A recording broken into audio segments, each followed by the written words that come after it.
simpan akaun. Maksudnya kenapa kita kena buat akaun? Jatuh atas syarat wajib ke? Boleh dimaafkan ke? So kita akan tengok dalam next slide nanti. Okay, so next Fazli. Okay, apa itu pengurusan kewangan perniagaan? Ia adalah satu proses yang mana kita nak uruskan duit kita tu hasil daripada sumber pendapatan. Maksudnya duit jualan yang kita dapat tu macam mana kita uruskan, sama ada kita guna untuk kita simpan ataupun kita belanja duit tu ataupun kita buat perlindungan, maksudnya kita ambil insurans ke ataupun kita buat pelaburan, kita invest lagi yang mana duit tu boleh beranak pinak, boleh bertambah-tambah. Okay, itulah maksud ringkas pengurusan kewangan perniagaan. Next. Okay. Next Fazli. Okay. Sekejap Okay, sekejap. Okay. So, bila kita cakap pasal perniagaan, pasal pengurusan kewangan ni, dia bermain dengan angka. Bila akaun, dia akan nampak terus angka lah. Jadi bila kita faham semua asas dalam pengurusan kewangan ni, mudah kita nak manage kita punya bisnes tu. Jadi pengurusan kewangan ni juga adalah salah satu tanggungjawab terpenting kepada pemilik ataupun pengurus perniagaan. Okay, next. Okay, siapa yang perlu ada asas ni? Kalau kita cerita secara umum pengurusan kewangan, financial management, siapa yang perlu ada? Daripada sekecil-kecil, kanak-kanak yang tahu nilai mata wang itu sendiri sehinggalah sedewasa orang tu. So dari segi individu, dia perlu tahu mungkin dia jaga akaun dekat kelab, jaga akaun kelas ke, pelajar sekolah kan, budak sekolah rendah dia dah jadi bendahari kelas. So at least basic ni dia kena tahu. Basic tu apa maksudnya? Apa duit yang dia terima, daripada duit dia terima tu dia buat apa? Dia belanja apa? Buat jamuan sekolah ke? So itu pengurusan kewangan. Kalau pengurusan kewangan perniagaan, siapa yang perlu ada tu? Of course lah, mesti orang yang buat bisnes. Sebab bila dia nak masuk dalam bidang perniagaan tu, at least dia kena tahu maaf kalau bahasa saya ni terlampau bahasa yang bombastik saya guna ni, tapi once dia nak buat bisnes, at least dia boleh faham, dia boleh tahu. Kalau dia tak boleh tak baca ke apa, tapi dia boleh tahu bisnes dia buat ni ada untung ke ada rugi secara umumnya. Tapi untuk make sure benda tu betul, itu yang kita kena buat pengurusan kewangan perniagaan yang mana kena keep record semua. Okay, next. Okay, bila kita akan guna ni? Panjang masa lah. Actually sebelum kita start bisnes pun, kita dah kena ada at least basic lah. Bila kita nak buat bisnes, kita dah kena tahu jualan. Okay, apa maksud jualan tu? Saya rasa overall businessman, businesswoman dekat Malaysia ni, bila dia buat bisnes, dia dah akan faham term jualan, perbelanjaan dia, kos pengeluaran. Mungkin dia tak faham dari segi term jualan, perbelanjaan, kos pengeluaran, tapi dia tahu okey bila duit terima adalah duit hasil jualan. Bila dia kena beli barang, duit perbelanjaan. Itu basic lah. Okay, next. Okay, kenapa asas ni penting dalam perniagaan?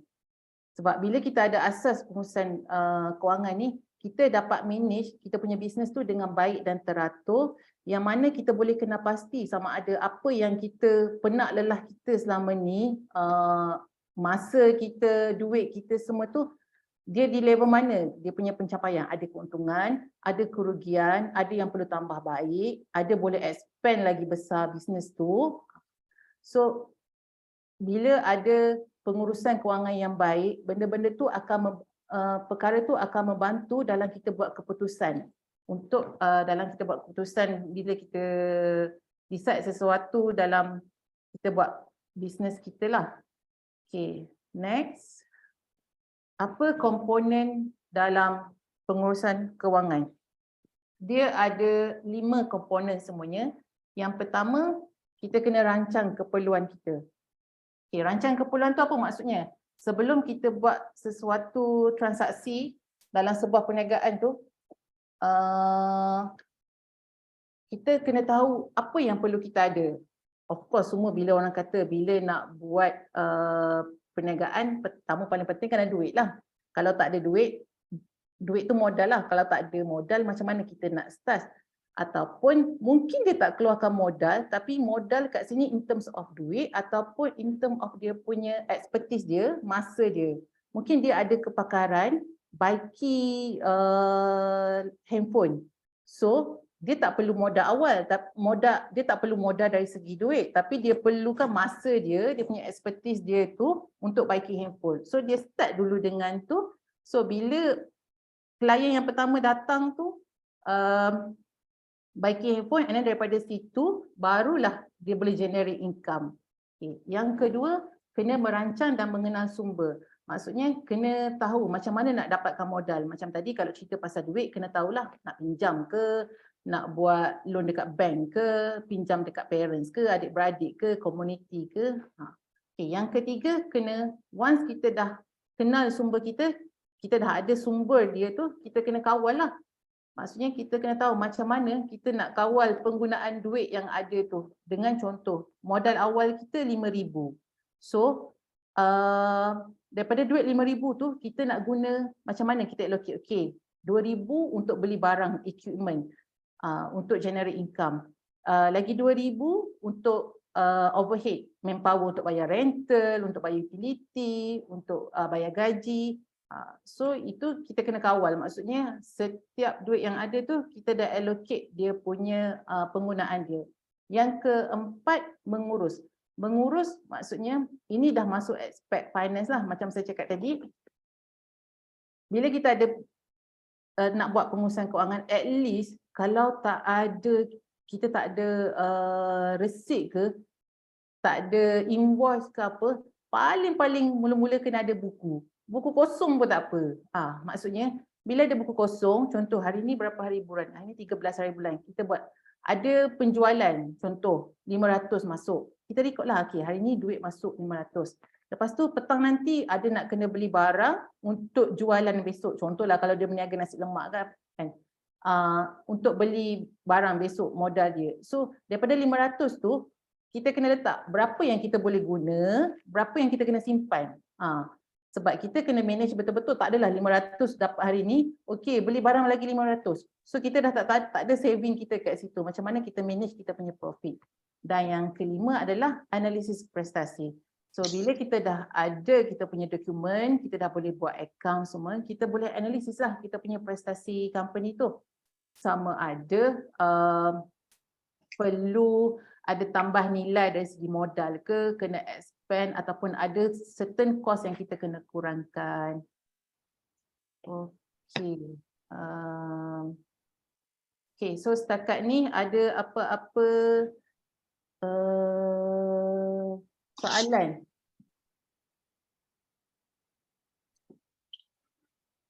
Kalau ada nak tanya dekat chat ataupun nak tanya terus dekat sini. Tadi yang saya explain, kalau ada yang tak faham, merasa laju sangat, cakap slow down sikit, boleh bagi tahu. Okey ke semua setakat ni?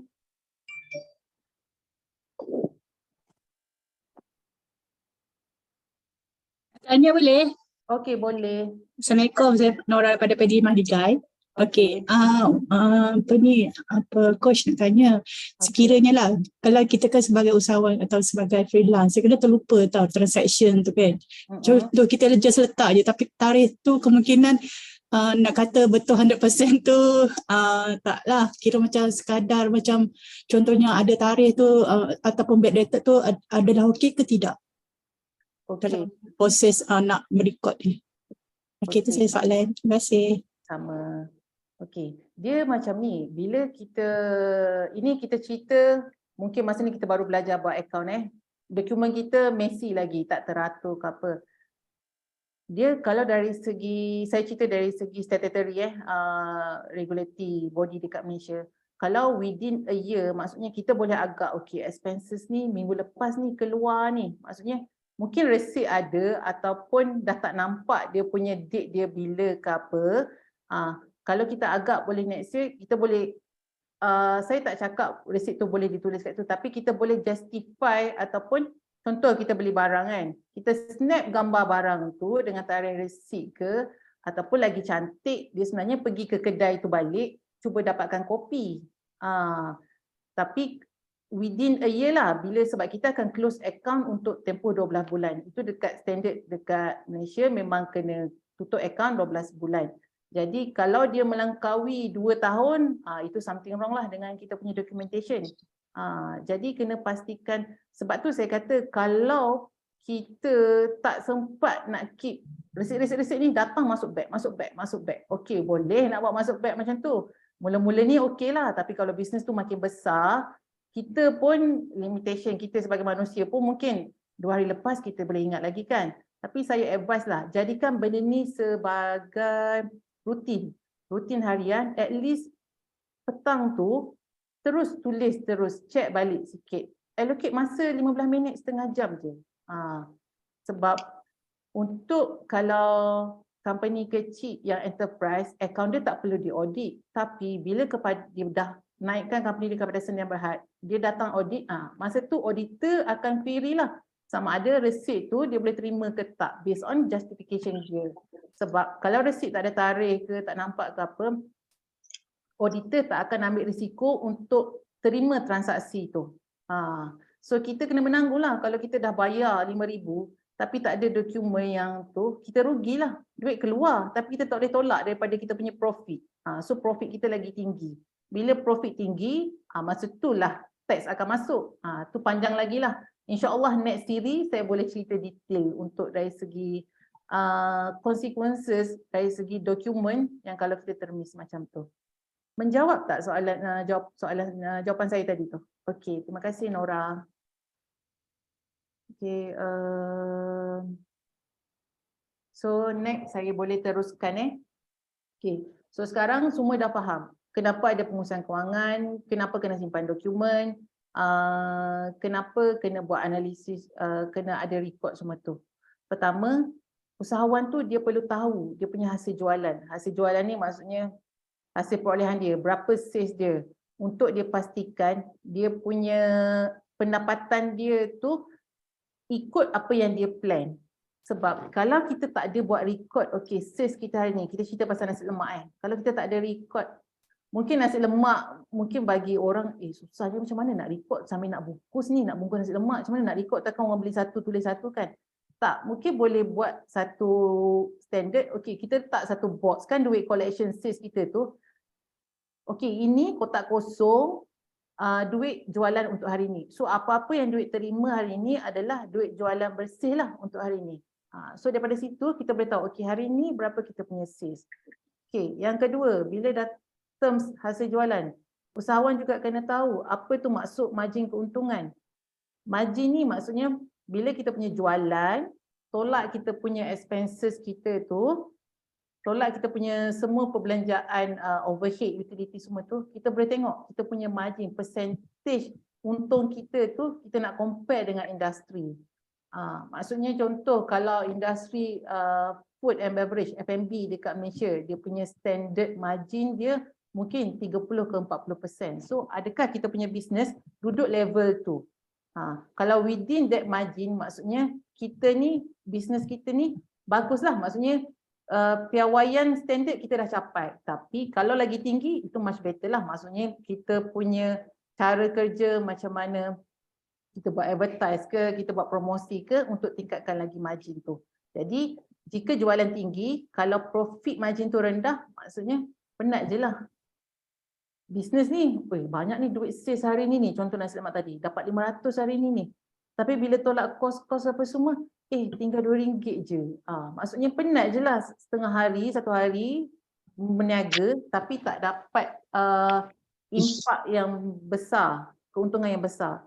Okay, seterusnya aliran tunai. Kalau siapa yang belajar account, cash flow lah. Bila buat account ada cash flow dia.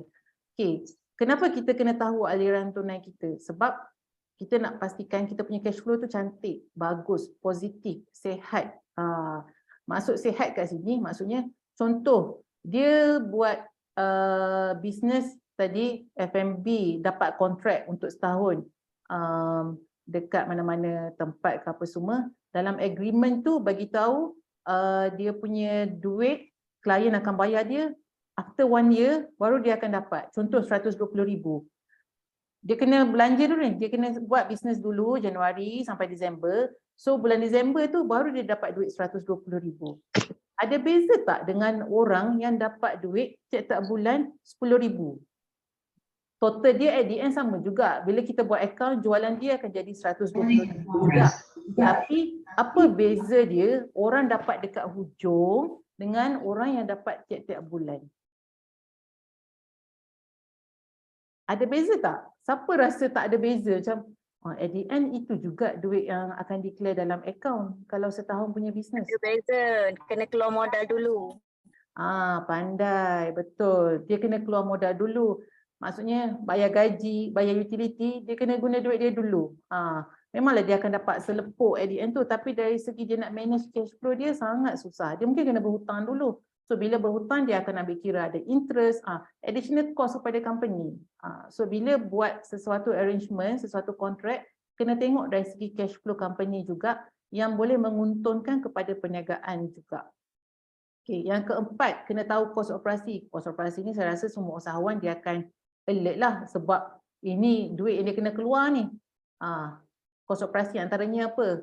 Kos pengeluaran macam tadi, bisnes nasi lemak, apa kos pengeluaran dia? Beli ikan bilis, beli sayur ke, beli beras. Okey, nak bayar staff, gaji dia. Kalau dia ada buat banting banner ke apa, pemasaran dia. Kalau dia advertise dekat Facebook ke, dekat platform lain, ada kena bayar yearly punya fee kan. Itu semua kos kena diambil kira. Okay, yang kelima, bila kita dah tahu hasil kita apa, margin kita berapa cash flow kita, berapa kos kita keluar, dekat situ kita boleh tahulah untuk nak dapat duit yang banyak, kita kena naikkan jualan lah. Dan dalam masa yang sama, kos operasi tu kena manage betul-betul lah.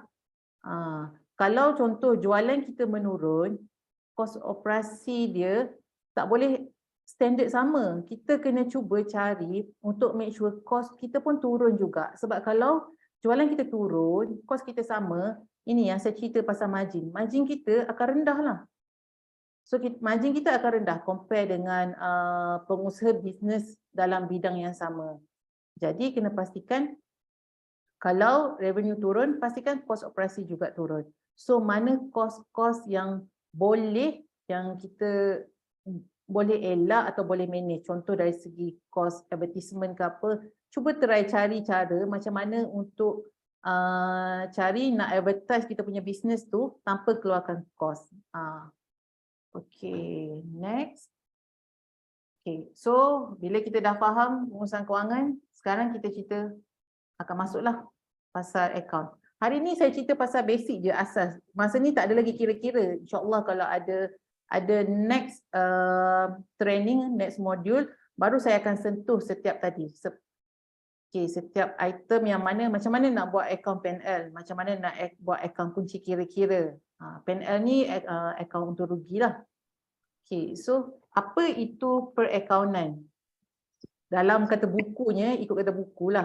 Satu teknik untuk kita catat, kita record, kita kelaskan dan kita ringkaskan mengikut sistem yang tertentu, kemudian kita tafsirkan hasil daripada data-data tersebut.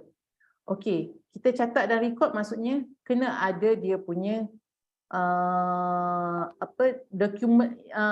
dokumen lah yang digunakan nak catat record kat mana. Macam saya bagi contoh tadi, kalau kita tak ada lagi invoice, tak ada lagi buku resit, gunalah satu buku at least satu buku awal untuk kita belajar macam mana kita nak record. Okey. Jadi untuk mencatat merekod ini, kalau ada partisipan yang tak faham dengan term-term kat sini, boleh bagi tahu. Invoice biasalah, sales invoice ke, purchase invoice ke. Okey, buku resit kena ada. Kenapa? Sebab terutama yang melibatkan duit tunai. Buku resit sangat penting sebabnya bila kita terima duit atau kita bayar duit, kena ada record tu semua. Sebab kalau kita guna online, banking, bank transaction, tu tak ada masalah. Bank statement kita boleh ada record tu. Tapi kalau kita guna tunai, wang tunai, kena ada buku resit tu. And then payment voucher. Kalau kita ada buat bayaran gaji ke apa, payment voucher pun kena ada. Maksudnya staff kita bila dapat gaji pun dia sign voucher tu. Kalau tak ada payslip lah. Kalau dah ada payslip, boleh menggantikan kepada payment voucher. Maksudnya proof, okay, payslip bila HR dah keluarkan setiap bulan, okay, staff A ni payslip dia, okay, berapa gaji dia kena bayar. Okay, so bill, and then buku cek atau transaksi online lah. Sekarang ni dah jarang sangat kot kalau guna buku cek. Saya rasa bank pun dia dah encourage untuk terus tukar, semua pergi pada online. Sebab daripada kita guna buku cek atau online, buku cek actually cost, walaupun sikit, cost juga pada kita sebenarnya sebab kita kena bayar stamp duty, bila kita request buku cek tu semua ada cost dia, charges daripada pihak bank. So bila kita dah boleh catat, boleh record, kita kena kelas lah. Dokumen-dokumen atas ni tadi, invoice, buku resit ni, ikut dia punya group account dia masing-masing. Sales invoice, dia duduk kat mana? Siapa tahu kalau invoice jualan, dah bagi tahu jawapan dah sebenarnya. Dia duduk dekat akaun mana?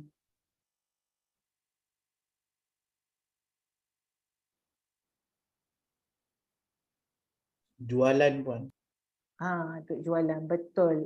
So maksudnya dokumen yang untuk invoice jualan, dia akan duduk akaun jualan lah. Akaun jualan duduk kat mana? Dekat profit and loss. Profit and loss ni penyata untung rugi.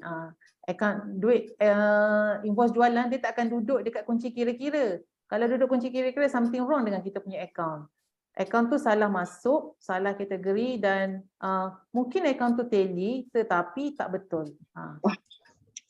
Akaun boleh tally, tak ada masalah. Debit kredit boleh tally, tapi belum tentu akaun tu betul. Dia tunjuk kita punya performance company kita. Performance business juga. Okay. So yang ketiga tadi kita kena kelaskan ikut dia punya jenis dia tu dan record dalam akaun dengan ledger macam saya explain tadilah. Akaun jualan, akaun perbelanjaan, akaun harta, akaun modal. Okay. Okay, so next. Okay, ni cerita pasal akaun lah yang tadi macam ada Cik Syam tadi kot yang bagi tahu akaun jualan. Okay, dalam perakaunan ini adalah memang dia akan sama je. Info ni satu dunia dia akan guna yang sama. Bila dia nak buat nak manage pengurusan kewangan, inilah dia orang akan buat. Okay, so dia ada dua jenis, saya kategorikan golongan lah. Kategori account. Okey, dia ada penyata untung rugi dan juga kunci kira-kira. Okey, kita pergi dulu penyata untung rugi. Penyata untung rugi ni maksudnya kita nak tahu kita buat bisnes tu rugi, untung ke rugi. Itulah tu dia sebenarnya dia punya keyword dia untung ke rugi. Dekat penyata untung rugi kita tak boleh tahu duit kita ada berapa. Takkan tahu kat sini. Penyata untung rugi hanya kita boleh tahu berapa hasil kita, berapa perbelanjaan, at the end akan keluarlah profit atau loss. So contoh dalam akaun hasil ni, akaun jualan kita, dia ada apa? Jualan kita. Apa pendapatan kita terima. Sewa ni maksudnya contohlah kita bisnes tu, dia ada juga property, rumah kedai ke yang dia bagi sewa kepada tenant.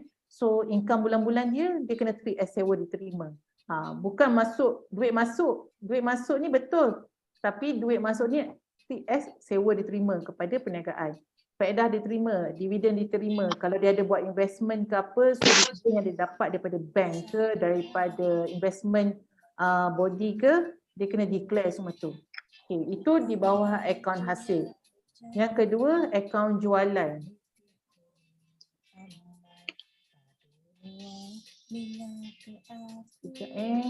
Boleh mute tak? Siapa lagi yang on tu?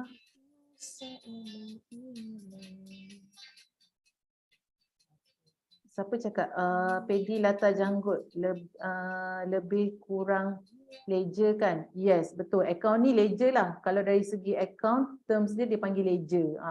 Ledger account, ledger expenses, ledger asset, ledger capital. Okay, so bawah account perbelanjaan, ini semua apa yang kita kena belanja lah. untuk bayar gaji, bayar sewa, maintenance office ke, maintenance motor vehicle, maintenance kenderaan, susut nilai. Okay, susut nilai kat sini, siapa boleh explain apa maksud susut nilai?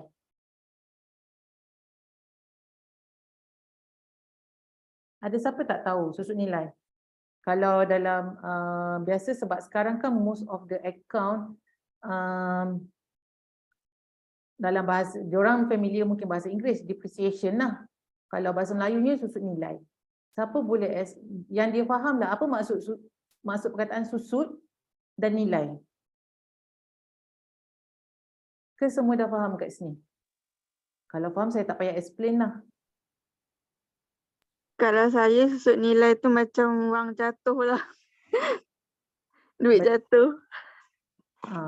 Duit jatuh. Tapi dia tak nampak duit tu jatuh sebenarnya. Dia, Betul. Yang jatuh tu dah betul. Tapi susut nilainya adalah wang tak cukup. wang tak cukup. Dia actually tak melibatkan wang pun. Susut nilai ni. Harga aset menurun. Yes. Penyimpanan aset nilai, Yes, contohnya betul. mesin atau barang-barang berkaitan dengan macam rak. Yes, betul. Guna barangan itu telah kita gunakan. Betul. Okey, pandai semua. Penurunan nilai kepada aset yang kita ada.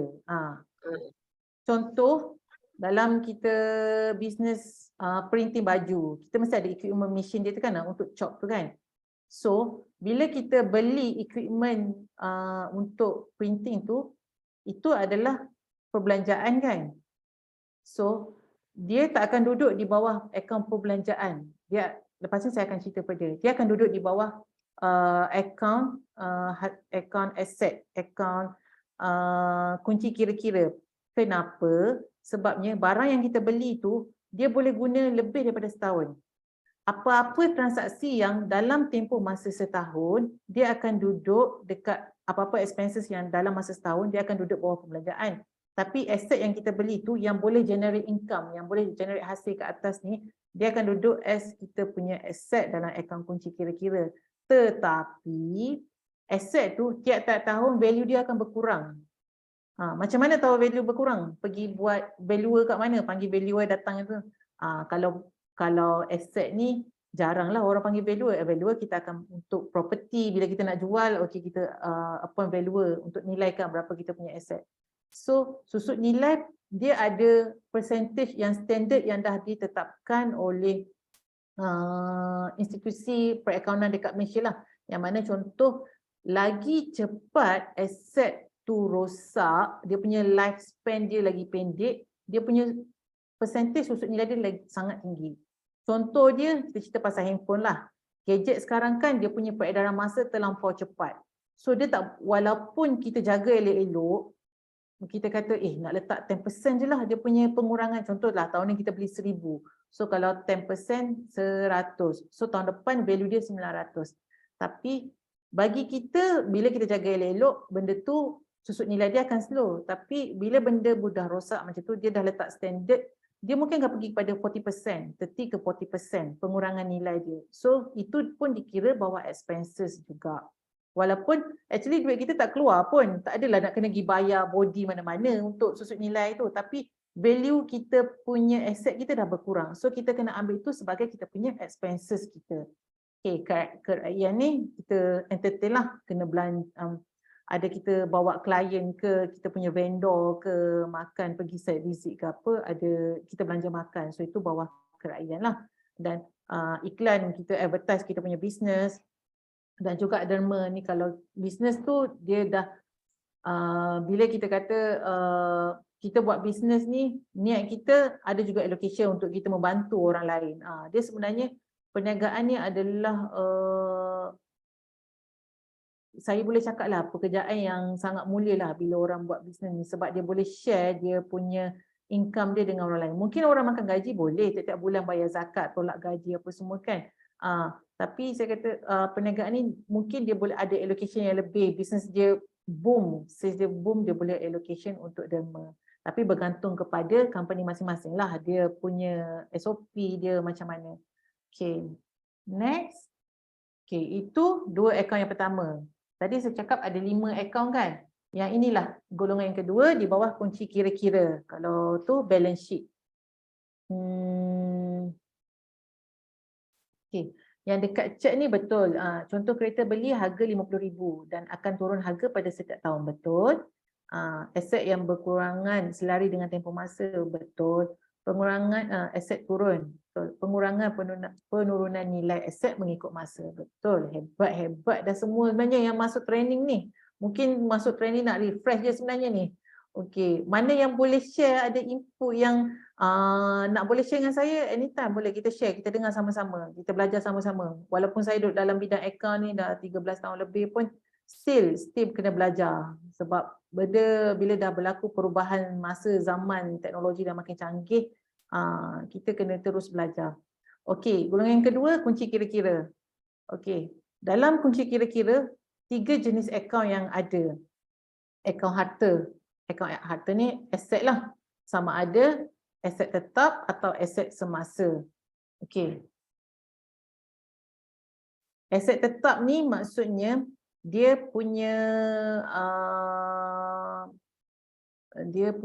untuk macam mana kata? Kalau kita punya buat macam mana term saya nak cakap? Dia punya value dia tu susah nak convert to cash, ambil masa untuk convert to cash. Contoh dia kereta, rumah, sewa, kalau kalau kita ada bangunan, investment, yang susah, bukan susah, ambil masa untuk kita buat disposal, untuk orang beli kita punya aset ke apa semua tu. Dia ambil masa untuk liquid dalam bentuk cash. Kalau harta semasa ni current asset. Current asset ni dia cepatlah. Dalam current asset dia ada apa? Dia ada cash.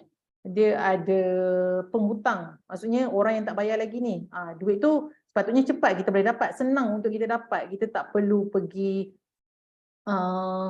kena ada dokumen, kita tak ada buat valuation ke apa, tak ada. Kita tahu kita punya siapa penghutang, kita boleh collect.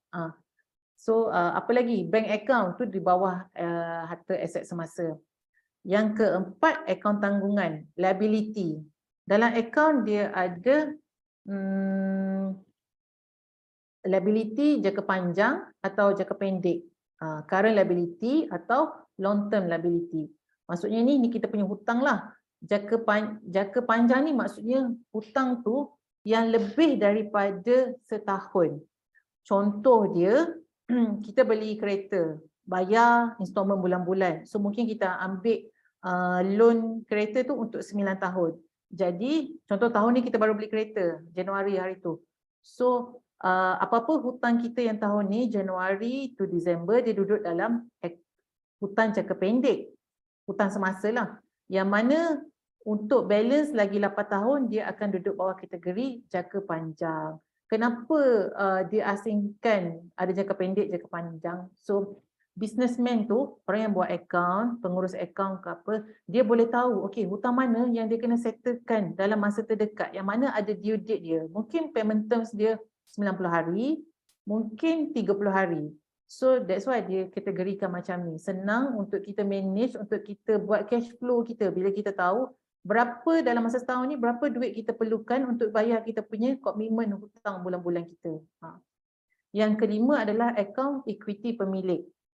Okey, dalam akaun equity pemilik ni dia ada 2 kategori lah. Saham atau modal dan juga pendapatan terkumpul. Maksudnya retained earnings. Kalau buat akaun tu dia dalam kategori retained earnings lah. Okey. Equity pemilik kat sini maksudnya dia adalah limitation ataupun tuntutan peniaga ke atas perniagaan. Maksudnya dia punya limit dia untuk dia ambil dia punya profit ke apa base kepada balance dalam equity pemilik. Okey, dalam equity pemilik ada 2 elemen iaitu modal dan juga pendapatan terkumpul. Okey. Modal ni dia ada different. Kalau business tu business enterprise dan juga sendirian berhad. Dia punya terms dia memang sama, modal, tapi dia punya macam mana untuk start dia punya modal tu dia punya dari segi terms dia adalah berbeza.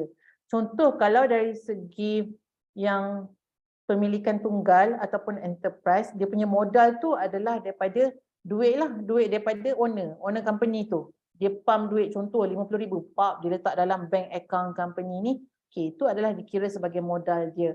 Okey, tetapi kalau untuk company sendirian berhad, dia bila dia nak masukkan modal, nak start business, dia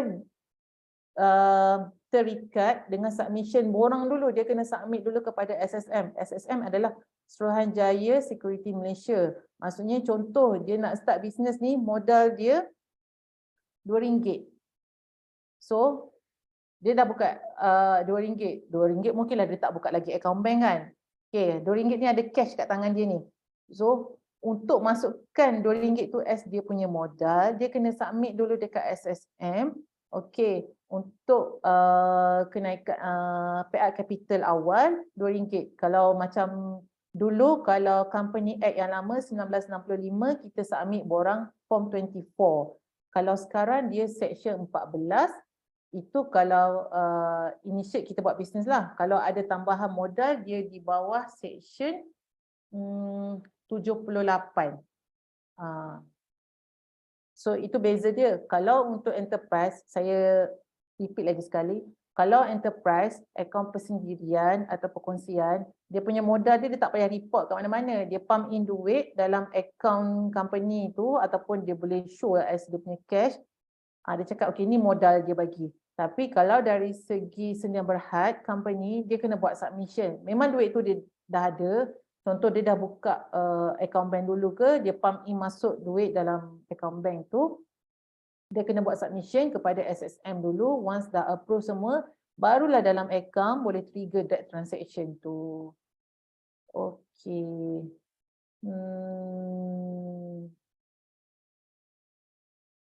Okay, betul. Thank you Hidayah. Tadi betulkan saya. Suruhanjaya Syarikat Malaysia. Sorry, security tu adalah untuk investment punya. Okay. Setakat ni, akaun PNL, akaun balance sheet. PNL, penyataan untung rugi, balance sheet, kunci kira-kira. Ada apa-apa yang tak faham dari segi terms ke, macam mana nak bezakan bila kena letak bawah asset, bila kena letak bawah expenses.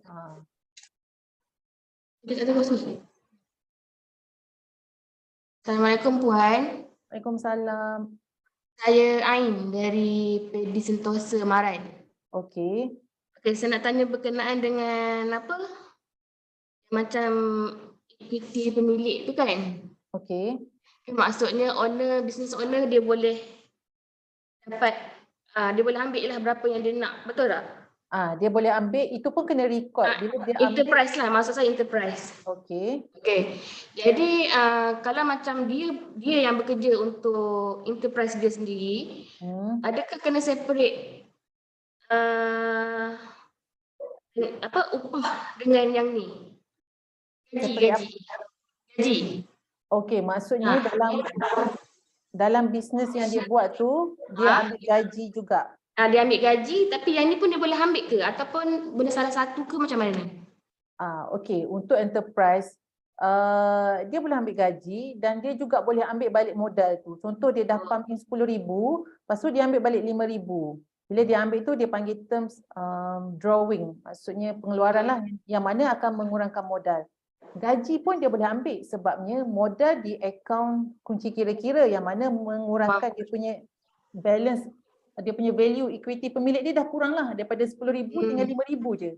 Tapi gaji yang dia ambil setiap bulan, dia di bawah expenses yang mana duduk dalam PNL. Yang mana dia boleh tengok bisnes dia buat tu, lepas dia ambil gaji contoh 3,000 sebulan, ada untung lagi tak? 3,000, duit 3,000 tu, contoh bila dah dia kumpul-kumpul, duit 3,000 yang dia dapat, contohlah dia dapat, dia nak pump in balik dalam modal, boleh dia treat as masuk balik dalam modal, account bank treat as modal, modal balik, nak tambah nilai. Mungkin masa tu duit dalam company tak cukup, dia tambah balik, boleh. Tapi tapi kalau macam kalau kita rekod, kita rekod benda tu sebagai gaji, gaji tu kalau untuk business owner dan pekerja dia, kita yang decide sendiri kan, maksudnya macam tu.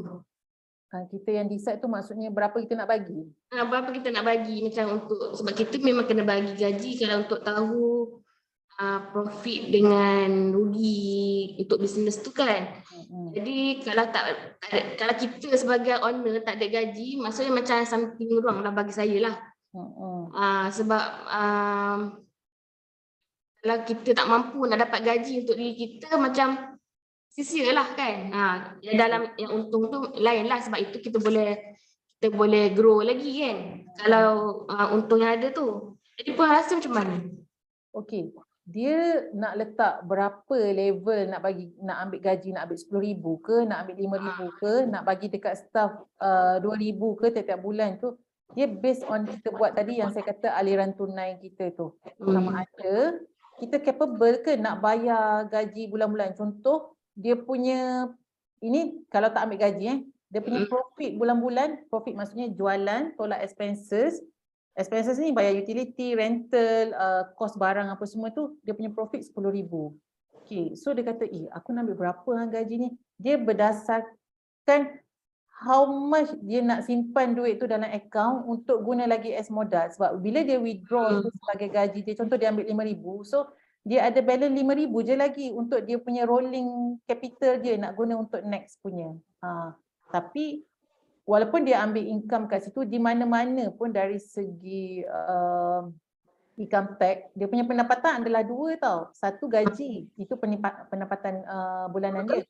Satu lagi business income, maksudnya profit dia. Dua-dua tu kena tambah untuk dia declare tax dia tu. Dia actually dia tak boleh lari lah.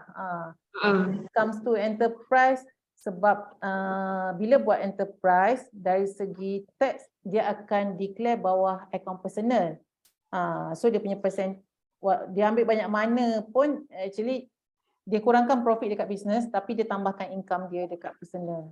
Itu yang tax yang guna borang EA tu ya, kalau yang account personal tu ya? Borang EA tu adalah majikan bagi kepada staff untuk setahun dia punya gaji tu.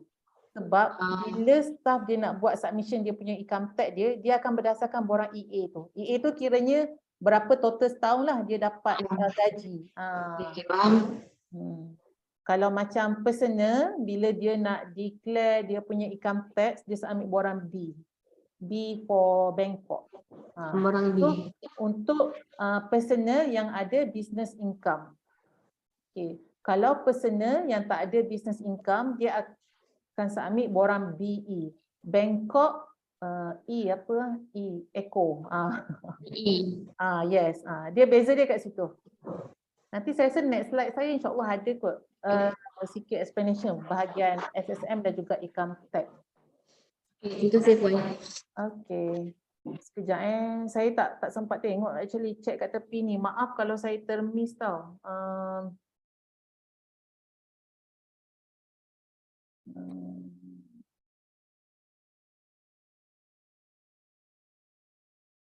Dalam ni pun dah banyak yang komen pasal software apa semua. Dia actually betul kalau kita ada software, bila kita dah advance, ada software tu much lagi memudahkan.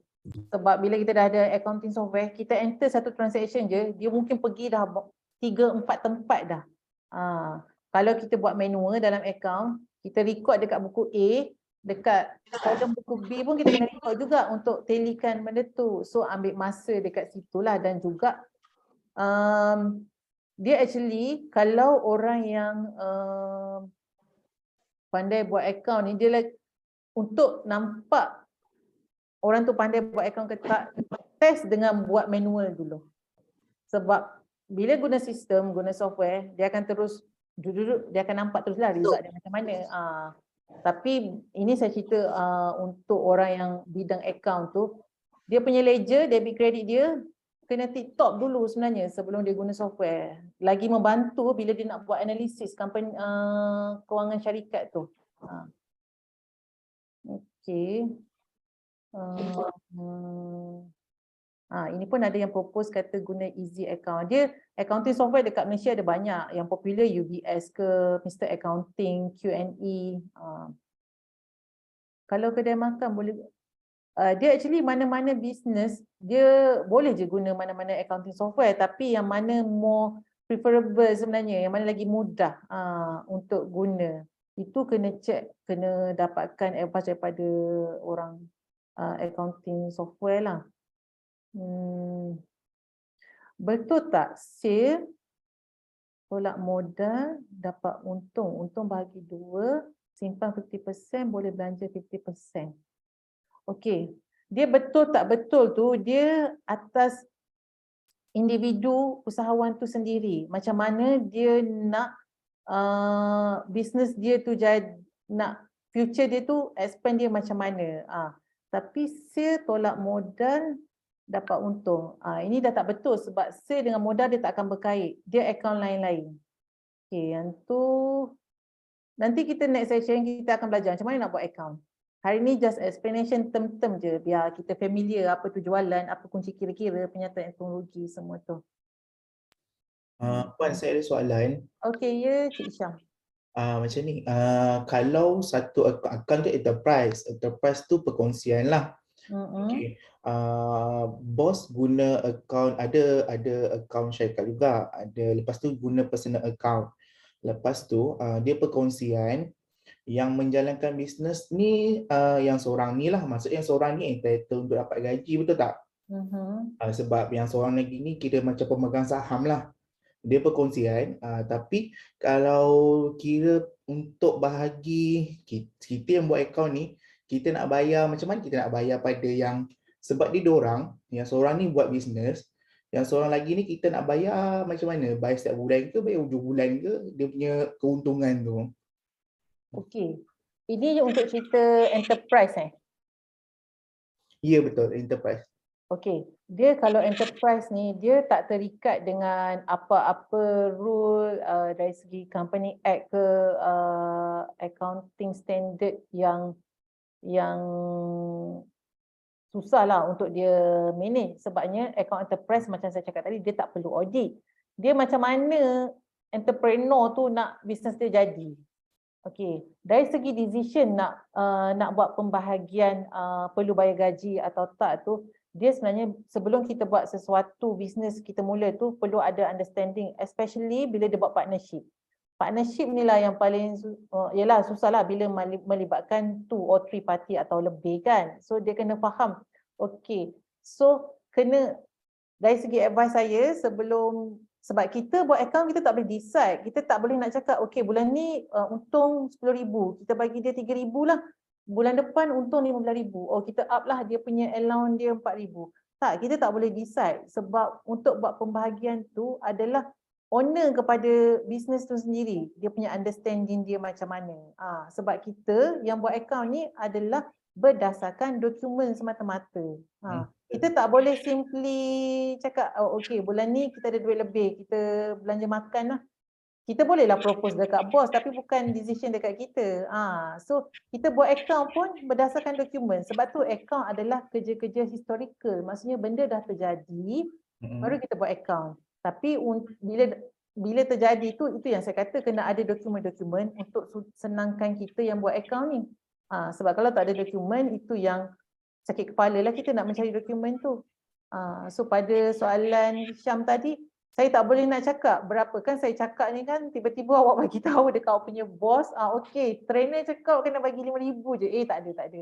Dia berdasarkan understanding macam mana duit dalam company kita manage. Tapi kita boleh advice lah. Okey bos, 6 bulan dah ni kita punya performance macam ni. Kita ada lebihan macam ni. So kita ada nak declare bonus ke, nak declare insentif ke, mungkin kita boleh advise as kita yang buat account, kita nampak company punya performance tapi kita tak boleh decide lah. Jangan ambil risiko untuk letak atas kepala kita lah. Melainkan kita businessman, macam saya cakap lah, businessman yang kena decide dia nak business dia grow macam mana. Sebab account, kerana account, accountant, finance manager, dia bekerja berdasarkan fakta dan juga dia buat analisis pun berdasarkan fakta. Okey. Ada lagi tak kat tepi ni? Saya rasa tak ada dapat. Okey. Post system.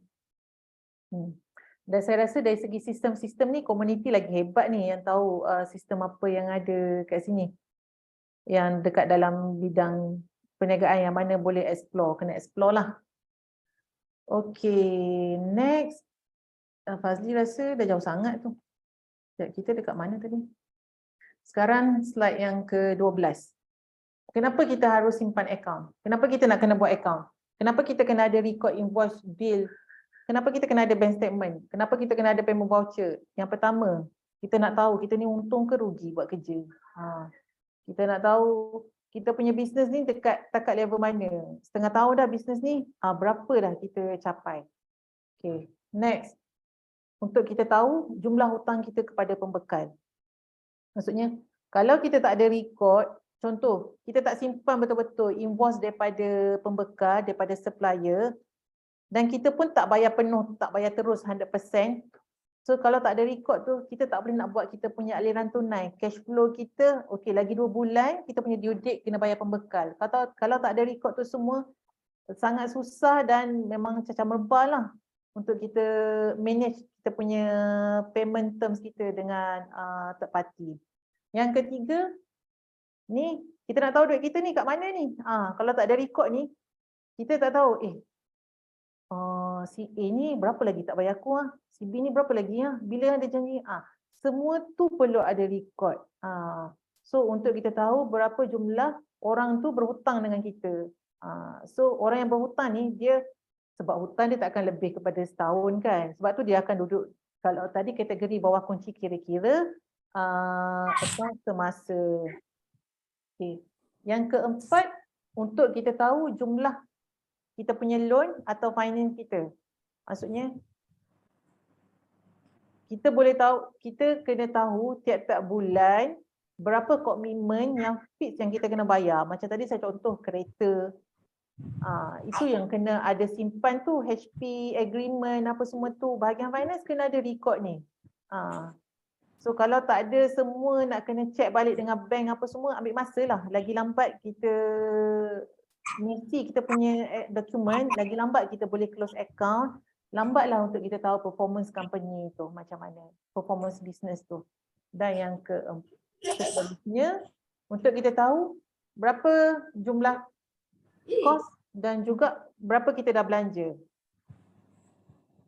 Resit-resit yang kita beli, contoh beli stationery, walaupun nampak hari ni RM5 je, kalau kita keep tak simpan tu, ada sebulan mungkin RM40-50 kan, kita dah belanja, tapi kita tak boleh nak record, tak boleh nak capture tu sebagai expenses kita. Sebab macam saya cakap tadi, kalau kita buat company Sdn Bhd, bila comes to audit, dokumen tak lengkap, memang auditor akan tak kira ni sebagai pembelanjaan syarikat lah. So rugilah, duit keluar, cash flow keluar, aliran tunai berkurang, tapi expenses tu tak boleh ambil, tak boleh tolak daripada kita punya profit. Dan yang terakhir adalah untuk pastikan keadaan tunai perniagaan, cash flow, aliran tunai. Bila kita simpan record ni semua, kita ada buat account, kita boleh tahu kita punya defisit kita bila. Contoh mungkin payment terms kita dengan klien akan bayar kita lepas 3 bulan, lepas buat site visit ke apa. So dalam 3 bulan ni, kita suffer ni, duit tak cukup ni. So masa ni lah owner of the company, shareholder ke, yang akan pump in duit untuk cover dulu 3 bulan. Okay, lepas 3 bulan, bayar balik kepada owner tu, bayar balik kepada shareholder ke ataupun kita berhutang dengan siapa-siapa.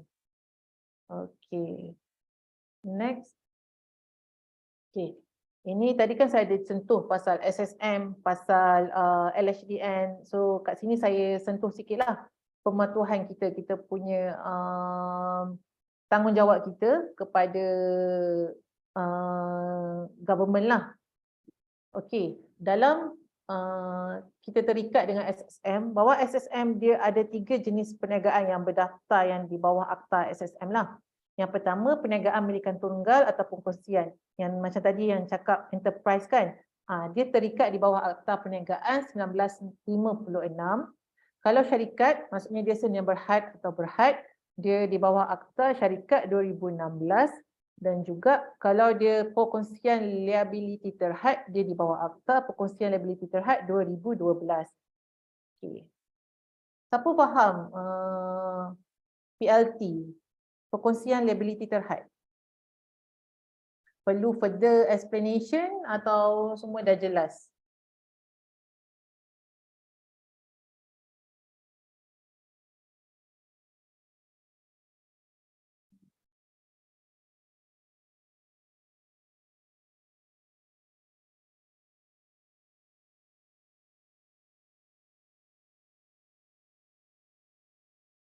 Okey, perlu explanation. Okey. Perniagaan liability terhad ni, PLT, dia ada akta dia sendiri. Kalau dekat SSM tu, bila kita klik masuk dia punya website tu, ada dia punya page dia sendiri untuk kita buat. Dia bukan bawah enterprise, bukan bawah pemilikan tunggal. Okey. PLT ni dia menggabungkan ciri-ciri syarikat dan juga perkongsian konvensional. Dia memberikan status liability kepada rakan-rakan dan menawarkan flexibility perkiraan dalaman melalui perjanjian antara rakan kongsi. Mudah cakapnya, maksudnya apa-apa company bisnes tu hutang ke apa, dia terhad kepada berapa dia punya modal dia terikat dekat situ.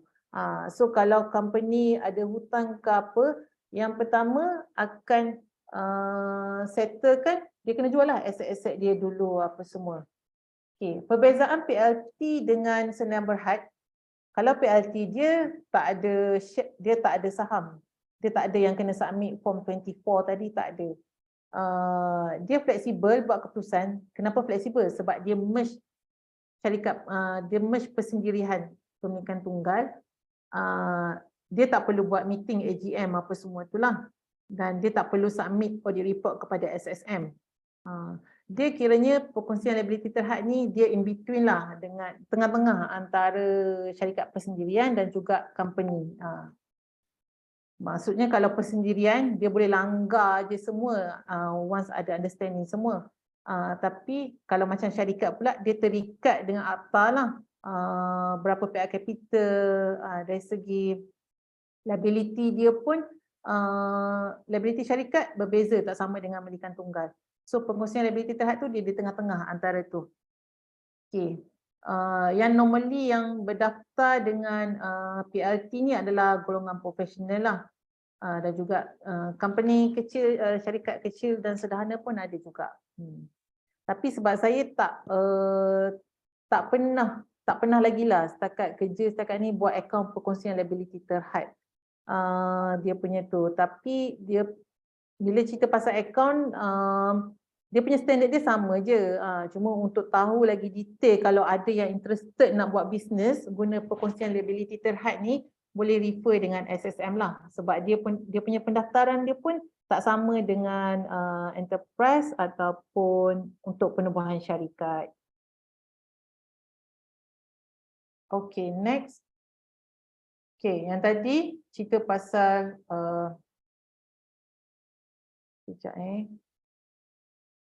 requirement dengan SSM. Bila kita nak buat bisnes, kena berdaftar lah. Okay, yang kedua dengan LHDN. LHDN ni Lembaga Hasil Dalam Negeri, Income Tax. Okay. Di bawah Akta Cukai Pendapatan 1967, semua rekod buku-buku ni kena simpan 7 tahun. Saya rasa ini semua orang tahu kot. Ni standard kalau kita pergi audit macam mana pun. Simpan 7 tahun ni dokumen ni apa semua. Tetapi kalau kita ada buat rayuan ataupun LHDN masuk audit ke apa, dia punya tempoh 7 tahun tu bermula daripada tempoh dia start buat audit atau kita submit rayuan tu lah. Okay, saya bagi contoh kat sini, Encik Kamal, dia close dia punya account dia 31 Disember. So contoh dia tahun lepas punya account, dia tutup 31 Disember 2022. Jadi 7 tahun dia kena simpan dia punya dokumen tu sampai 2029. Lepas tu barulah dia boleh nak dispose ke, dia boleh masa tu hilang ke apa tak payah fikirlah. Tetapi okay, next Fazli. Okay, inilah dia punya, kalau lagi senang nak ingat kan, nampak image lagi senang ingat kan. Okay. Contoh akaun tahun lepas, dia punya akaun dia Januari to Disember. So 7 tahun dia tu bermula tahun ni setahun, tahun depan sampailah 2029. Itulah 7 tahun kita kena simpan dokumen. Simpan dokumen dalam bentuk apa? Hard copy boleh, soft copy pun boleh. Ya, tapi kena make sure lah soft copy tu adalah dokumen yang boleh kita gunalah. Let's say kalau tiba-tiba audit datang masa 2027 ni, dokumen soft copy kita tu stay ada, tak adalah kena virus ke hilang dalam PC, desktop ke apa semua. Macam tadi saya bagi tahu, dia bergantung juga kalau akaun company tu, akaun syarikat tu dibuat audit atau kita ada submit rayuan tak puas hati ke apa-apa. Contoh audit masuk this year. Sekarang bulan 6 kan. Dia masuk, contohlah datang hari ni 13 hari bulan 6. So 7 tahun dia adalah bermula daripada hari ini, bukan lagi start Januari. So 7 tahun dia akan berakhir sampai 20/10 bulan 5 bulan 6. So itulah tempoh 7 tahun dia. Okay. Next. Okay. So ini saya bagi detail lah key point yang kena ingat kalau dia buat business tu enterprise atau perkongsian, apa dia punya pematuhan yang terikat dengan SSM dan juga LHDN. Okay, kalau enterprise perkongsian macam akaun tadi, sama, dia kena simpan dokumen tu untuk 7 tahun, tapi dia tak perlu buat audit. Audit tak perlu. Cukai macam tadi yang saya dah explain, kalau dia enterprise, businessman single owner je, dia akan submit borang B lah. Kalau dia buat partnership, dia akan submit borang P. Ini memang standard, dia punya due date dia 30 hari bulan 6. Cuma kalau ada tambahan masa daripada pihak LHDN tu, bergantung kepada LHDN punya rule lah. Tapi normally e-filing dia akan sambung sebulan macam tu lah. Okey, itu borang B dengan borang P. Borang E dengan EA macam tadi dah ada yang tanya kan. Borang EA ni yang kita bagi kepada staff kita tu, normally borang EA contoh tahun lepas punya 2022, kita akan bagi pada staff dalam bulan 2. Kenapa bulan 2? Sebab borang E ni bawah responsibility majikan. Borang E ni dia kena submit bulan 3. So that's why dia kena bagi dulu borang EA kepada staff. Next monthnya dia submit detail staff tu semua kepada income tax. So itu yang sometimes kenapa macam mana income tax boleh hantar surat tak ada cukai, tak bayar, tak declare cukai, terkurang bayar cukai ke apa. Sebab majikan submit borang E bulan 3 tu. Okey. Dan yang SSM tak perlu submit account lah kalau dia account enterprise atau perkongsian. Okey. Next Fazli. Okay. Kalau syarikat sendi berhad, apa dia punya responsibility dia? Akaun dia, akaun kena buat, macam tadi pun kena buat akaun juga sebab kalau tak boleh buat, kalau tak buat akaun macam mana nak submit borang B kan? Okay. Sama, akaun kena buat, simpan dalam masa 7 tahun, audit wajib. Kalau sendi berhad, dia perlu buat akaun dia tu.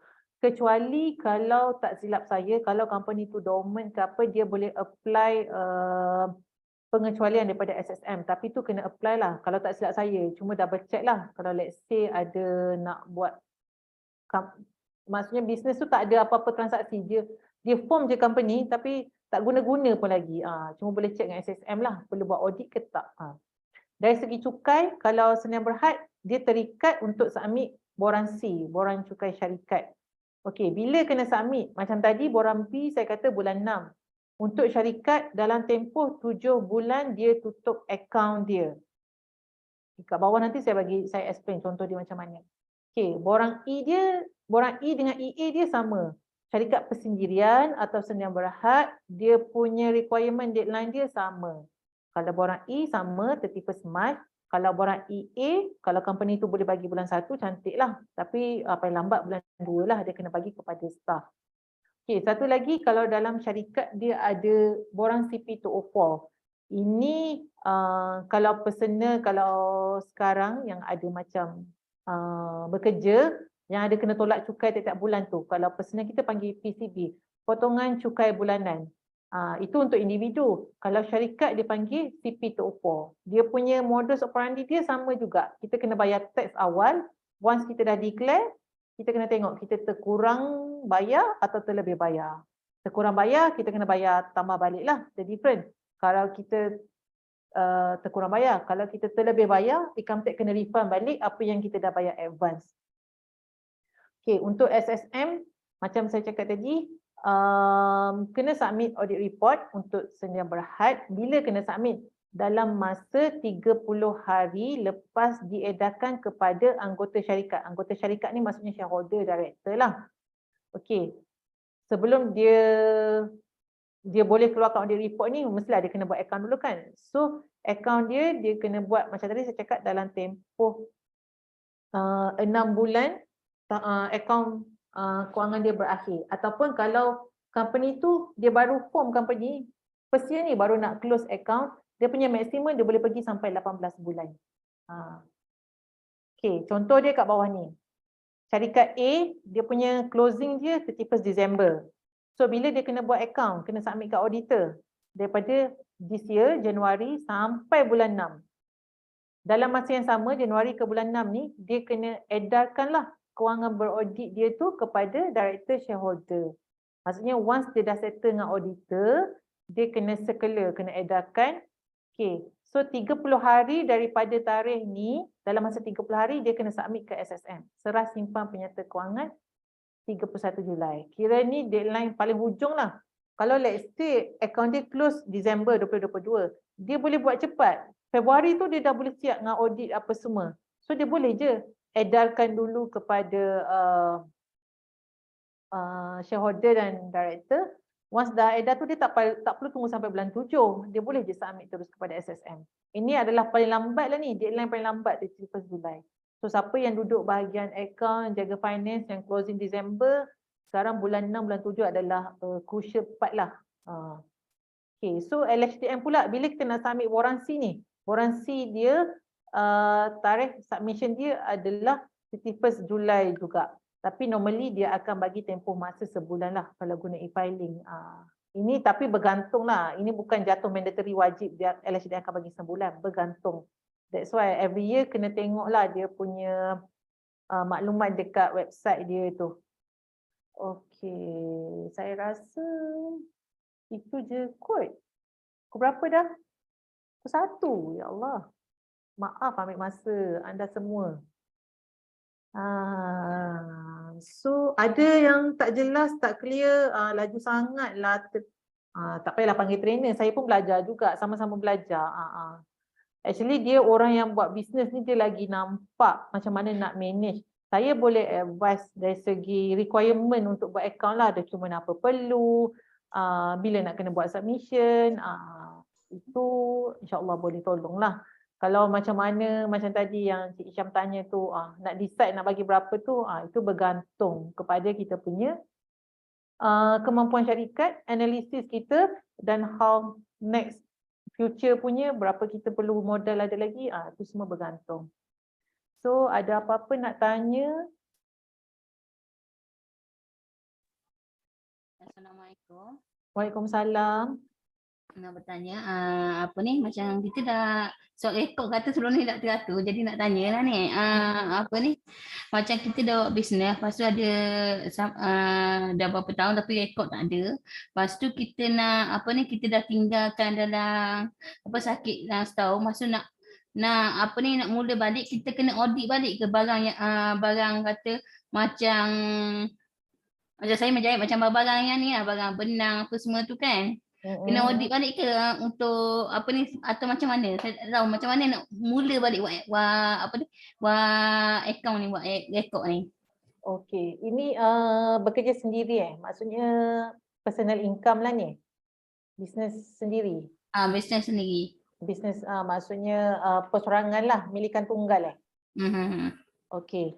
Saya punya advice, kalau ada lagi barang-barang, stok-stok lama, tak kira lah menjahit ke ataupun printing ke apa semua, first, kalau cantik, kira dulu semua apa yang ada lagi. Sebabnya daripada benda yang kita dah ada tu, actually kita boleh treat kita tu as kita punya modal.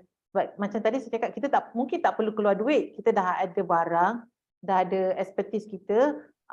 So untuk mula balik tu, first lagi cantik kalau Zila boleh kira dia punya tu. Mungkin susah nak kira, kalau benang saya rasa mungkin boleh kira dari segi berapa dia punya tu gulung dia tu kan, berapa gulung tinggal apa semua tu. Sebab mungkin Zila lagi expert kan, tukang jahit mesti tahu. Okay, selai baju dia perlu berapa gulung benang macam tu. So every time macam kita pun boleh kira kita punya stok, manage kita punya stok. So saya punya advice lagi cantik kalau Zila boleh kira dulu. Sebab kalau Zila main nak start je, ambil je upah datang jahit, tapi kira modal ni Zila tak keluar sebab dah ada lagi barang-barang kan. Lagi cantik Zila kira, sebab daripada situ Zila tahulah untuk selai baju tu berapa actually gulung benang yang perlu ada. So bila dapat order contoh time raya ke cuti ke apa, kita tahu okey ni kos yang kita perlu keluarkan.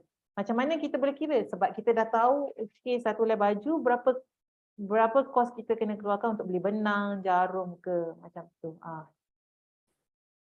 Menjawab tak Zila?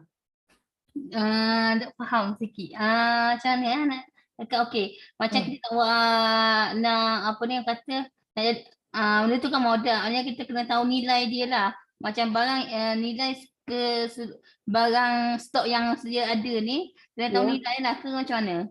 Yes, nilai tu sebab benda dah lama kan, macam Zila kata sebab dah ada beli awal dulu. Mungkin dia tak accurate. Nilai dia mungkin masa Zila beli 3-4 tahun lepas lagi murah compare dengan kalau beli sekarang kan. Tapi kalau benda tu still boleh guna, macam benang tu tak rosak ke apa, boleh letakkan value dia tu as value sekarang lah. Contohnya kalau benang putih ada 5 gulung, okey. Sekarang berapa ringgit satu tu? Okey, ini kos untuk kita buat satu baju. So daripada jumlah tu, Zila boleh letak harga untuk baju upah tu berapa ringgit.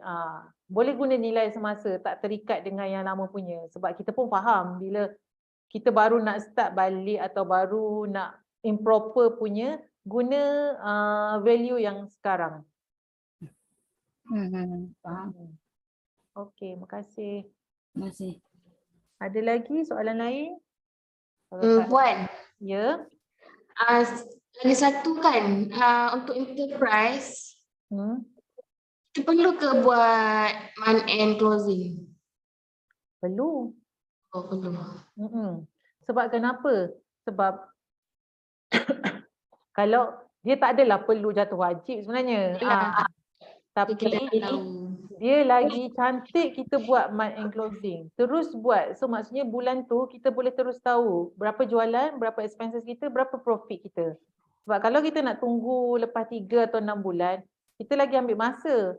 Sebab bila kita terus buat month end, mungkin ada dokumen tak lengkap. Masa tu kita punya supplier ke kedai yang kita beli tu record dia orang ada lagi. So lagi mudah untuk kita dapatkan balik dokumen-dokumen yang tak lengkap tu. Saya advise terus buat closing lah month end. Lagi cantik sebenarnya untuk kita tahu performance bisnes kita tu. Kalau kita keluar invoice tu bulan semasa kan, tapi dia bayar mungkin bulan depan sikit, dia masuk ke dalam bulan yang kita nak closing tu ke dia dah masuk bulan yang baru? Okey, kalau macam tadi saya explain ada jenis 2 golongan akaun kan. Akaun untuk rugi dengan kunci kira-kira kan. Okey, bila kita dah buat sales, dah jual je ni. So kita kena ambil tu sebagai kita punya jualan. Jualan kita memang dah ada figure tu. Contoh 1,000. Tapi duit tu tak dapat lagi. So dalam akaun kunci kira-kira kita, dia akan duduk dekat bahagian penghutang 1,000. So maksudnya instead of dia duduk dalam cash atau dalam bank, sebab kita tak dapat duit lagi, dia duduk dalam akaun penghutang. Dia bawah current asset, akaun semasa. Cuma dia bukan bawah cash lah, dia bawah akaun penghutang. Sebab kalau kita letak dia bawah cash, akaun kita memang tally macam saya cakap tadi. Akaun kita tally, figure dia sama tapi tak betul. Maksudnya sebab duit cash kita tak ada pun lagi 1,000 tu. Bulan depan baru kita terima. So once kita terima, kita akan Okay, bulan depan kita dapat duit 1,000 tu. Daripada cash kita tolak lah. So balance ni dah tinggal kosong. Tapi dekat cash bertambah 1,000. So masa bulan depan dia dah tak kacau akaun jualan dah. Dia akan main dekat akaun kunci kira-kira je. Sebab jualan tu kita dah capture bulan lepas. Kenapa kita capture bulan lepas? Jualan dia kena match dengan expenses kita keluar. Sebab mungkin kerja kita dah buat bulan lepas. Kita dah kena bayar upah pekerja apa semua untuk dia buat. So jualan untuk kos tu dia kita kena ambil. Barulah kita boleh nampak matching dia. Kalau dari segi akaun dia panggil matching konsep. Jualan dan kos dia dalam tempoh masa yang sama. So barulah benda tu logik untuk kita declare kita punya profit. Okey. Ada lagi soalan lain? Ini Assalamualaikum, Puan. Waalaikumsalam. Saya nak tanya, Okay. contoh bisnes saya itu daftar atas nama saya. Lepas tu first product saya tu memang saya handle sendirilah. Tapi second product tu saya JV dengan husband. Cuma husband dia tak ada nama dalam syarikat tu. Macam mana pengiraan, macam kalau saya ada division untung tu macam mana? Okey, ini syarikat milikan tunggal. Enterprise. Enterprise. Okey. Bila first time buat sendiri produk tu apa semua, so jualan akan masuk dalam akaun macam biasa. Bila JV dengan husband tu maksudnya ada kena bayar kos pada husband ke? Maksudnya kos bekerja. Maksudnya dia second product. Kira pengiraan semua pun memang dia atas company juga. Tapi ada bayar dengan husband lah, maksudnya kita bagi profit untuk second product tu lah. Kita share lah, maksudnya ada kos tambahan. Ada share lah maksudnya. Macam tu lah. So bila contoh second product ni kita launch, kita produce atas company kita juga, tapi bila melibatkan orang, tak adalah orang luar, maksudnya pekerja atau husband ke, tak kisahlah siapa-siapa, saudara mara yang terlibat untuk hasilkan jualan tu, kena ambil kira kos tu. Kos tu macam mana nak kira? Mungkin kita bagi upah kat dia ke, kita bayar dia consultant fee ke, bayar kalau perlu, kalau ada understanding kena bayar gaji bulan-bulan ke, that cost tu kena masuk dalam akaun syarikat yang mana akan melibatkan profit lah. Mungkin bukan melibatkan yang akan efek pada profit lah, sebab jualan kita meningkat, kos kita pun mungkin akan meningkat juga. So profit kita akan that figure lah. Mungkin bulan lepas ada jualan tapi kos kita tak ada sebab kita buat sendiri apa semua kan. So profit kita banyak ni. Tapi bulan yang kedua jualan kita naik sebab produk baru canggih, much better. Bila jualan kita naik, kos kita pun mungkin akan naik juga sebabkan dia punya kos-kos sampingan tadi yang kena bayar konsultan, kena bayar gaji semua tu. Profit sharing kalau dari segi enterprise, sebab dalam tu bisnes bila berdaftar atas nama persendirian, dia actually adalah milik penama tu dalam akaun. So macam mana kita nak share dengan husband ataupun saudara mara ke apa, kita bagi dalam bentuk tadilah, kita bayar consultant fee, kita bayar gaji ke, macam tu. Dia barulah nampak akaun kita tu akaun yang betul kita buat, tak adalah semua macam tak apalah kita sendiri yang tu. Macam tadi soalan mula-mula yang dia tanya, perlu ke kita ambil gaji ke apa? Dia bergantung. Dia sebenarnya kalau memang kita ada effort kita kat situ, ada masa kita kita guna masa kita untuk buat bisnes tu, untuk hasilkan produk tu, memang kena ambil kira lah sebenarnya. Barulah kita boleh valuekan kita punya produk tu. Kalau kita tak ambil kira kita punya kos gaji, apa husband tolong ke apa semua tu, mungkin jualan kita, produk kita tak akan jual mahal sangat. Tapi actually kos yang terlibat adalah banyak. Tapi sebab kita fikir kita punya sendiri, so kita tak ambil kira kos-kos tu, dia kata apa, tak betul-betul justify dengan apa harga yang kita jual dengan masa yang kita guna untuk hasilkan produk tu. Okay, faham. Terima kasih, Puan. Sama. Ada lagi soalan-soalan lain? Dalam ni semua mostly sebab saya tak tahu record participant. Kebanyakan ada bisnes ke pelajar sekolah ke pelajar U tengah cuti ke, ataupun suri rumah yang buat bisnes kat rumah ke, macam mana? Oh, bisnes sendiri. Okey. Hebat. Saya sangat seluk orang yang buat bisnes ni. Freelance, suruh rumah buat bisnes. Wah, sangat bagus. Bisnes sendiri, suruh rumah buat bisnes. Hebat. Anda semua memang hebat lah. Puan Husna, Ya, saya Fazli. tadi ada yang tanyakan, ada tak contoh penyata akaun sebenarnya? Ada. Dia actually bukan dalam modul kali ni. Sebab saya dimaklumkan ada 4 kali semua kan. Actually, dalam 3 lagi modul saya akan share satu modul macam mana nak buat akaun penyata untung rugi. Third modul macam mana nak buat kunci kira-kira. Fourth modul macam mana nak buat aliran tunai. Kelas ni bersambung, yes. Saya diberi tugasan untuk buat kelas ni bersambung. At least hari ni kita faham dululah. So tak adalah tiba-tiba ajar buat akaun kan. Apa benda jualan, apa benda perbelanjaan. Kalau kita dah faham term-term dia tu, at least bila kita buat akaun nanti kita dah nampak. Okay, jualan kena duduk kat sini. Expenses kena duduk kat sini. Saya nak tanya, Okay. macam saya ada enterprise, tapi enterprise saya untuk jahitan. Okay. Jahitan untuk rumah, tapi bila untuk pagi hari saya menjalankan aktiviti jualan makanan. Okay. Boleh tak macam mana income boleh masuk dalam kita punya ledger kah? Sebab saya punya syarikat kan atas jahitan lah, atas dasar jahitan. Okay. Macam mana? Boleh masuk kah? Okey. Bila berdaftar dengan, okey, terima kasih 085992. Okey.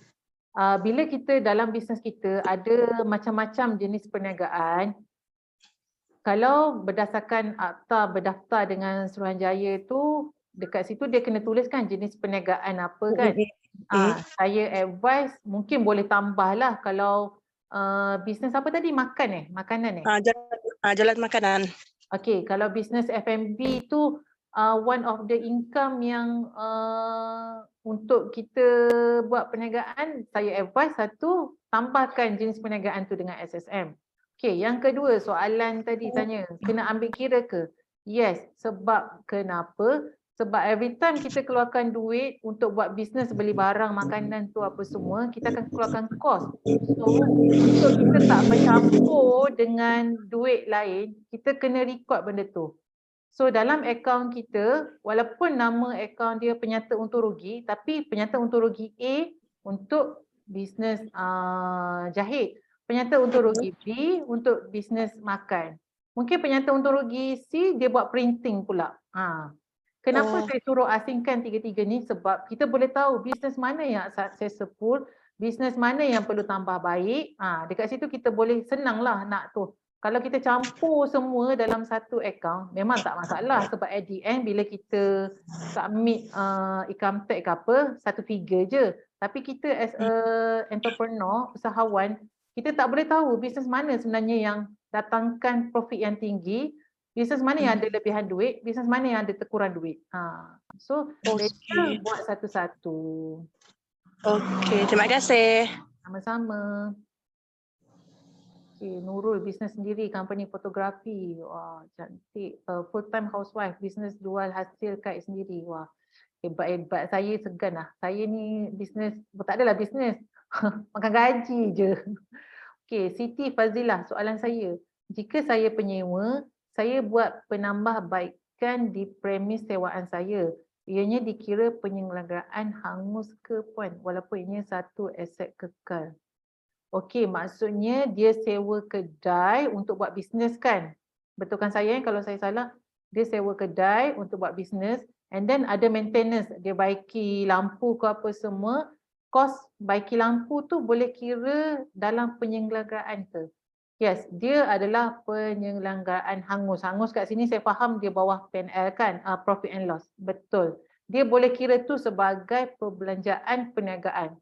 Sebab kalau kita sewa kedai untuk bisnes kedai makan contohnya, tapi ada kerosakan piping ke apa semua, kita kena baikilah. Kalau tak baiki macam mana kita nak buat bisnes kan?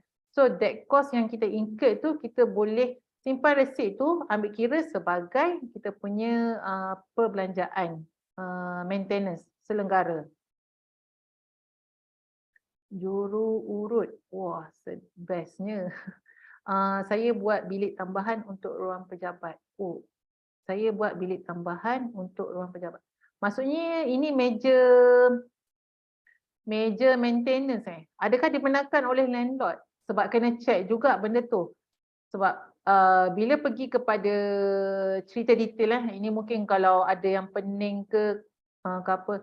Sebab kalau bila buat account bila ambil kira ada meja maintenance dekat situ, kalau akaun Sdn Bhd, dia kena kira tu as part of renovation ataupun selenggara.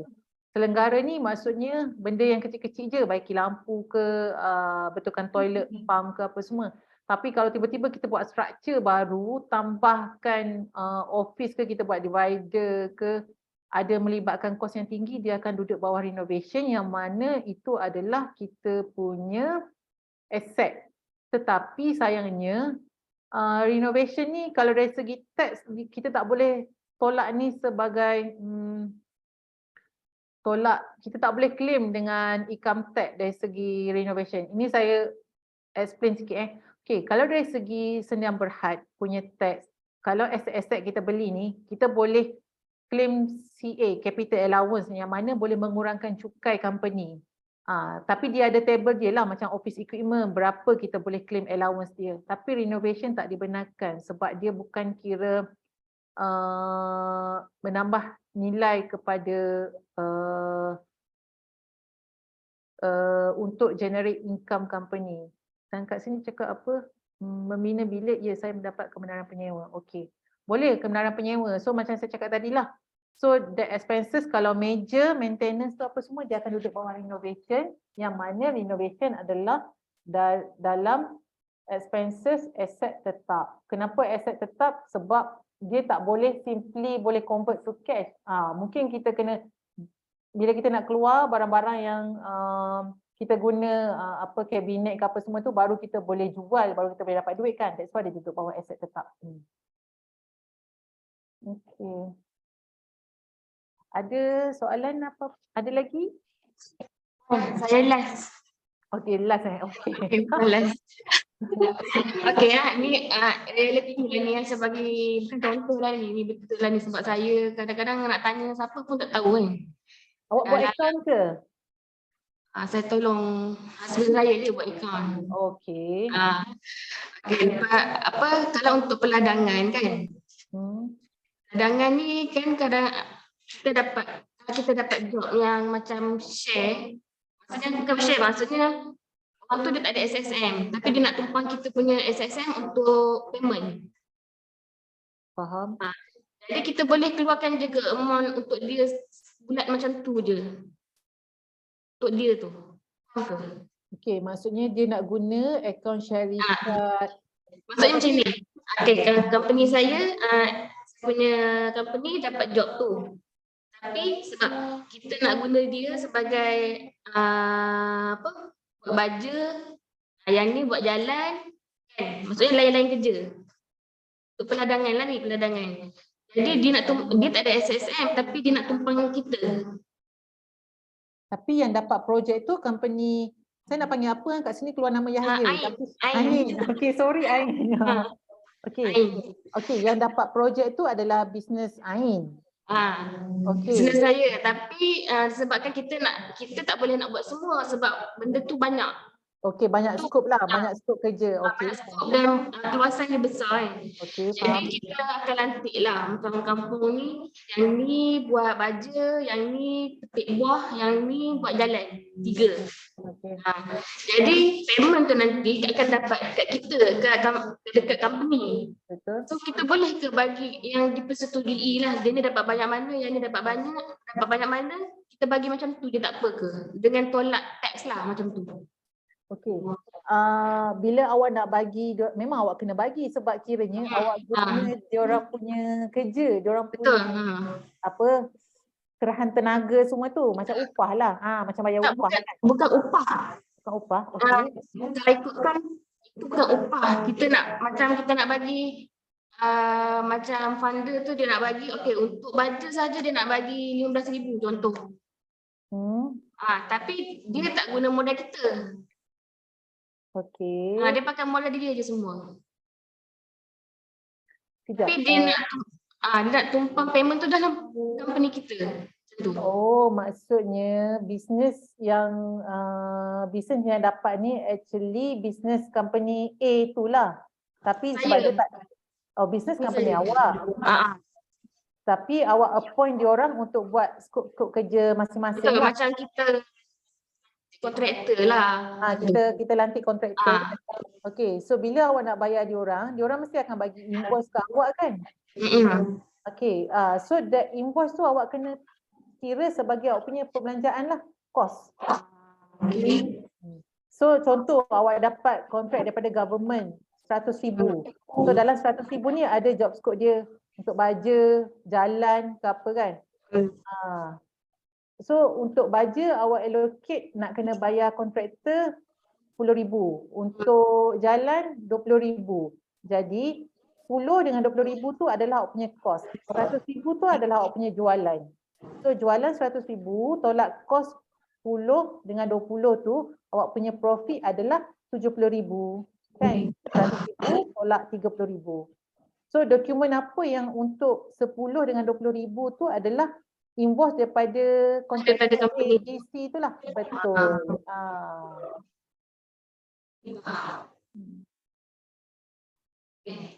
Ada lagi? Okey Ain.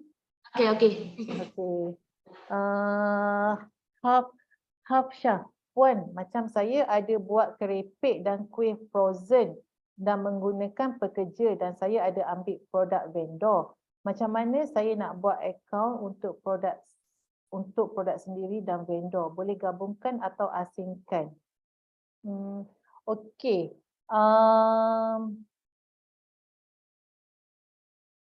Produk vendor dekat sini kiranya company Hafsyah ni supply jugalah kan? Betul tak Hafsyah? Saya jadi pening sebab tiba-tiba Azimatul tanya perlu voucher kah? Ini refer pada yang mana? Pada soalan Ain ke? Okey, pada soalan Ain. Okey, sekejap Hafsyah. Saya jawab sekejap yang Azimatul tanya. Perlu voucher. Dia kalau bill ataupun invoice daripada kontraktor ABC tu dah cukup lah. Awak guna tu proof yang awak bayar. So bila awak bagi duit kat dia, macam saya cakap tadi, kalau awak bayar guna cash kat dia selepuk, suruh dia sign voucher untuk awak punya record. Nanti kan tiba-tiba dia datang, saya Ain, company awak tak bayar lagi saya. Saya dah bagi invoice. Tapi kita tak boleh nak proof, kita dah keluar duit bayar cash kat dia. So suruh dia sign voucher. Dekat voucher lagi cantik ada nama, IC, tarikh. So complete info tu semua. Dan dekat belakang tu stapler lah sekali dengan dokumen bill dia tu, invoice daripada company kontraktor ABC tu. So tu complete lah. Satu dokumen untuk expenses. Okay, yang Hafsyah tadi. Betul. Okay, macam Hafsyah tadi, dia buat juga produk frozen dan dalam masa yang sama dia ambil juga produk frozen daripada vendor yang lain. Bila dia beli produk vendor tu, dia mungkin tak payah proses apa, dia beli, dia tukar nama dia, dia jual kan. So bila dia beli, itu adalah kos dia, kos pengeluaran, dia kira bawah pembelian lah. So kalau dia buat sendiri, dia mungkin kena beli tepung ke apa benda tu, resit-resit tu adalah kira kos belian dia. Cuma dia different dia, yang ini resit tepung, barang-barang, yang ini adalah selepuk satu resit daripada vendor yang jual frozen food tu kat dia. So memang kena campur sekali lah sebab satu bisnes yang sama kan. Macam saya cakap tadi, kalau bisnes yang berlainan, better asingkan. Tapi kalau memang bisnes F&B untuk jualan keripik dengan frozen, boleh campur sekali. Sebab kira bisnes Hafsyah ni, dia jual keripik dan dia juga jual kuih frozen. Yang mana bawah kategori F&B. Kalau jenis perniagaan mungkin makanan lah kot kalau yang berdaftar dengan SSM tu kan. Okey. Okey, Fazli dah bagi hint, dia kata 5 minit lagi dia akan close. Tak apa, yang left yang ada benda tu tak apa, left dulu. Okey. So saya rasa dah tak ada kot. Kalau saya ada termiss dekat chat ni, boleh inform ataupun kalau ada nak tanya apa-apa boleh email dekat sekretariat, dekat email tu insya-Allah saya cuba bantu untuk jawab by email nanti. Okey Nurul, saya ada hire accountant luar untuk company. Sejak 2 tahun lepas harganya 1,500 untuk setahun. Sekarang dah naik 2,500 setahun yang mana agak mengganggu profit margin saya. Persoalan saya, untuk saya mula jaga akaun sendiri susah ataupun tidak, perlu saya bayar apa-apa software tak ya? Okey. Dia kalau dia tak perlu mandatory, tak perlu ada accounting software pun untuk buat account. Macam saya cakap tadi, dia membantu lagi senang sebab bila kita guna accounting software, kita key in satu, dia terus pergi kunci kira-kira ke, penyataan untung rugi ke, dia terus pergi. Kalau kita buat secara manual, ambil masa lah sebab dokumen ni kita kena record sini dan sana, dan kalau kita ada tersilap tulis RM1 ke 10 sen ke, mungkin account tu tak tally. Tapi kalau belajar, dia kalau faham basic pun insya-Allah boleh. Untuk slow-slow awal-awal ni boleh buat sendiri. Tapi kalau sebab macam Nurul kata dah buat company tu sejak 2 tahun lepas, saya rasa bisnes ni dah besar lah. Saya punya advice memang kalau boleh, tak perlu ambil accountant, ambil kerana account yang pelajar poli yang belajar basic account ataupun lepasan SPM, kalau diorang boleh buat account, insya-Allah should be tak ada masalah. Yang penting orang yang buat account tu dia sendiri kena faham apa yang dia buat dan dia sendiri encourage kena ada dokumen ni semua. Kalau dia sendiri macam main lepas je, bos guna duit 10,000 tak ada, tak follow receipt apa semua tu, dia lah yang susah nanti. Okey, tu Fazli dah tahu email kat situ. Kalau perlu ada soalan tambahan boleh email dekat Fazli at innovativelearn.my. Terima kasih sama-sama semua. Saya minta maaf juga kalau ada terkurang, tersilap ke apa semua. Kalau ada nak confirmkan macam saya belajar lain, boleh bagi tahu saya, boleh confirmkan balik. Kalau tak sempat kat sinilah, boleh email dekat Fazli tu, nanti insya-Allah Fazli akan forward kat saya. InsyaAllah saya cuba reply sesegera mungkin insyaAllah. Kalau tak dalam minggu ni saya cubalah. Terima kasih. Ya saya. Untuk last question lah. Okay. Last Fazli. Okey. Saya Puan Mona dari Lundu. Macam mana kalau kita nak mendaftar dengan lembaga hasil? Better kita buat sendiri atau kita lantik seseorang yang mahir lah untuk buat kita punya company apa tu, macam nak buat income tax syarikat itu macam mana? Rasa-rasanya yang mana bagus, kita sendiri ataupun lantik orang? Okey.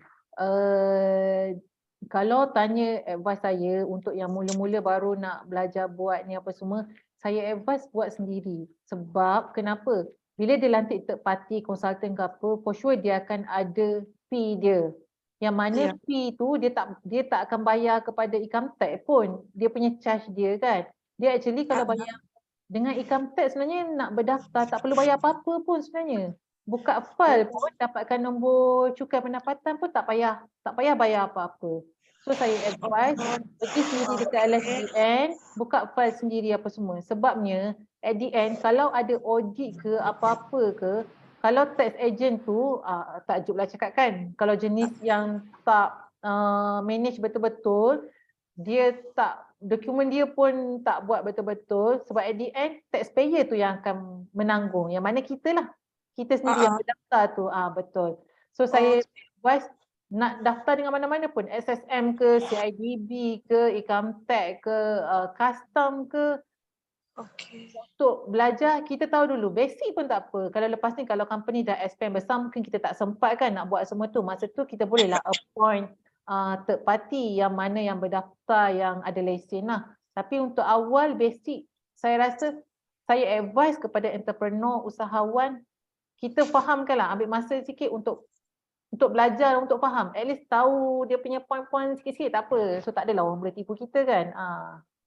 Okey, terima kasih. Sama-sama. Okey, baik, terima kasih kepada semua.